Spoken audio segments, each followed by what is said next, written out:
ఈ కొత్త అద్దం మీ చర్మ సమస్యలను కూడా చూపిస్తుందట. పూర్తి వివరాలకు చదవండి రేపటి సాక్షి దినపత్రిక. బుడమేరు వరదలతో విజయవాడ విలవిల్లాడుతుంది. పాతరాజేశ్వరిపేటలో జనం తీవ్ర అవస్థలు పడుతున్నారు. పడవలపై సురక్షిత ప్రాంతాలకు తరలి వెళ్తున్నారు. జనం అనేక ఇబ్బందులు పడుతుంటే పట్టించుకునే నాదుడి లేడని స్థానికులు తీవ్ర ఆగ్రహం వ్యక్తం చేస్తున్నారు.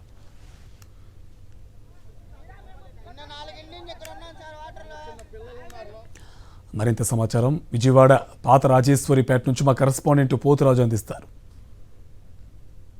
బుడమేరుకి వరద పోటెత్తడంతో ఏదైతే ప్రధానంగా విజయవాడలో ఉన్నటువంటి పాతరాజేశ్వరిపేట కూడా పూర్తిస్థాయిలో కూడా వరద ముంపు వచ్చింది. విజువల్ చూస్తుంటే కనుక పడవల్లో కూడా ఎక్కడ ప్రయాణం చేయాల్సినటువంటి పరిస్థితి కూడా నెలకొంది. ఎక్కడ ఉన్నటువంటి వారు కూడా ఉన్నారు, వీరితో మాట్లాడించే ప్రయత్నం కూడా చేద్దాం. వీరికి సంబంధించినటువంటి పరిస్థితులు ఎట్లా ఉన్నాయి ఏంటని చెప్పి అన్నా చెప్పండి అన్న, ఎలా ఉంది ఇక్కడ మీ పరిస్థితి? అన్న పరిస్థితి అసలు ఏం బాగాలేదన్న. ఇక్కడ ఇదేదో మనం సిటీలో ఉన్నట్లేదు, ఇది ఎక్కడో ఉన్నట్టుందో. కొత్త ప్రభుత్వం వచ్చింది, ప్రభుత్వం చేసిందంటూ ఏమీ లేదు ఇక్కడ. అసలు మా ఎమ్మెల్యే గారు ఉన్నారు, మా ఎమ్మెల్యే గారు పట్టించుకోవట్లా. బోట్ వస్తుంది, ఒక రౌండ్ వేస్తున్నారు, వెళ్ళిపోతున్నారు. అసలు పట్టించుకునే వాళ్ళు లేరు. జనాలు మొత్తం సగం అక్కడే ఉన్నారు. ఉన్నారో చచ్చిపోయారో తెలియదు, లోన్ ఉన్నారు. చాలా మంది జనాలు లోపల ఉన్నారు. కావాలంటే మీరు వెళ్ళి చూడండి. వాళ్ళు ఉంటారో చచ్చిపోతారో ఎవరికి తెలియదు.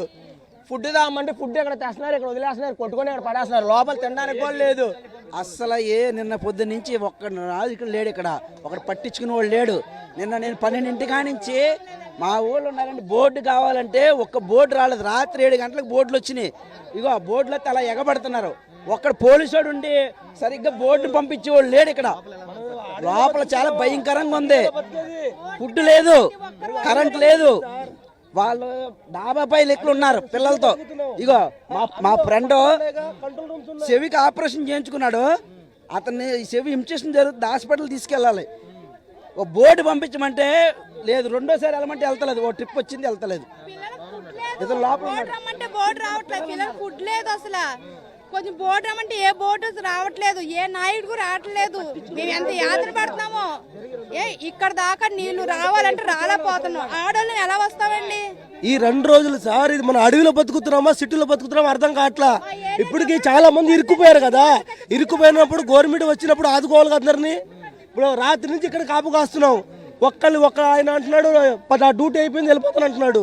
సరే అసలు ఆయన డ్యూటీ అయిపోయింది, బాబా ఆయన కష్టపడి వెళ్ళిపోయాడు. ఇప్పుడు ఇంతమంది ఏం చేస్తున్నారండి?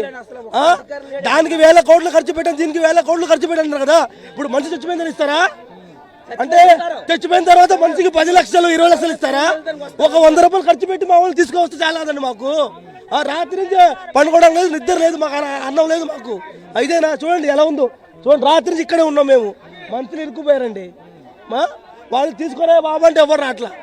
ప్రభుత్వం చూస్తుంది కదండి. ప్రభుత్వం చూసేటప్పుడు ఒక 4 బోర్డులు ఎక్స్ట్రా వేయించి నలుగురిని తీసుకురావచ్చు కదా. ఏం కోరుకుంటున్నాం మేము? నేను మొన్న కట్ట దిగితే ఏం చేస్తున్నారండి? మాకెవరూ చెప్పరా, అధికారులు ఎవరు రాలే. అసలు చెప్పలేదు, అప్రమత్తంగా ఉండండి అని చెప్పి మాకెవరు చెప్పరా. ఇళ్లలో సామాన్లు, పిల్లలు, జల్లలు, ముతకాలు అందరు రోడ్డు మీదే ఉన్నారు. మా అంతటి మేమే వచ్చాం సార్, కుర్రోళ్ళతో సహా సపోర్ట్ చేసుకుని బయటకు వచ్చామండి. అది గవర్నమెంట్ ఏం చేయలేదు ఇప్పటికైతే. అసలు ఎవరు వచ్చారండి? పైన ఆడవాళ్ళందరూ అలా సిక్కడిపోయి ఉండిపోయారు. ఏమండి ఏం చెప్తాం ఇప్పుడు? ఏదన్నా కావాలా ఏంటి? ఎవరన్నా పంపించారా?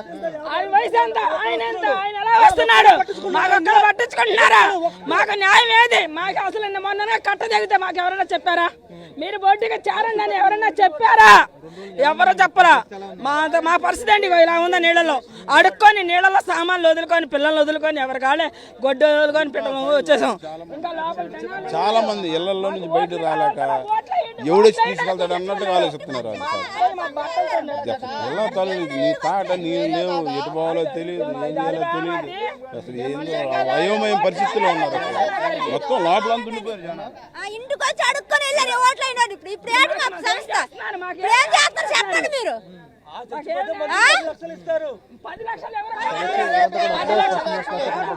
సంబంధించి కూడా పూర్తి స్థాయిలో కూడా పరిస్థితి అంతా కూడా భీతావాహ పరిస్థితులు నెలకొన్నాయి. పూర్తి స్థాయిలో వీరంతా కూడా తీవ్ర ఆవేదన కాదనా. లోపల మా సిస్టర్ ఉన్నారు, బాలింత ఏంటి బోట్ తీసుకెళ్లి మధ్యలో ఆపాడు కానీ పిల్లల్ని తీసుకొని రావట్లేదు. ఖాళీ బోట్ వచ్చినా గానీ బతిల్లాడుతున్నా గానీ పిల్లల్ని ఎక్కించుకోవట్లేదు. ఏందండి ఇంత ఇది ఘోరం? పిల్లల్ని తీసుకురావడానికి ఏమైందండి? ఆడవాళ్ళని పిల్లల్నే కదా, మగ పిల్లలు అక్కడే ఆగారు కదా. ఆ మాత్రం అడుగుతున్నాను, ఒక్కళ్ళు కూడా స్పందించట్లేదు. నేను సాయంత్రం నుంచి బతిలాడుతున్నాయ్యా, ఇద్దరు ఆడపిల్లలతో మా కోడలు ఉంది పైన ఉంది. 3 నుంచి నేను బతిలాడినా సరే వాళ్ళు ఎక్కించుకోవట్లేదయ్యా. మమ్మల్ని పిల్లల్ని తీసుకుని వస్తాను, ఇద్దరు ఆడపిల్లలతో కోడలు ఉంది, ఎవ్వరు లేరు, మొత్తం వచ్చేసారు బయటికి.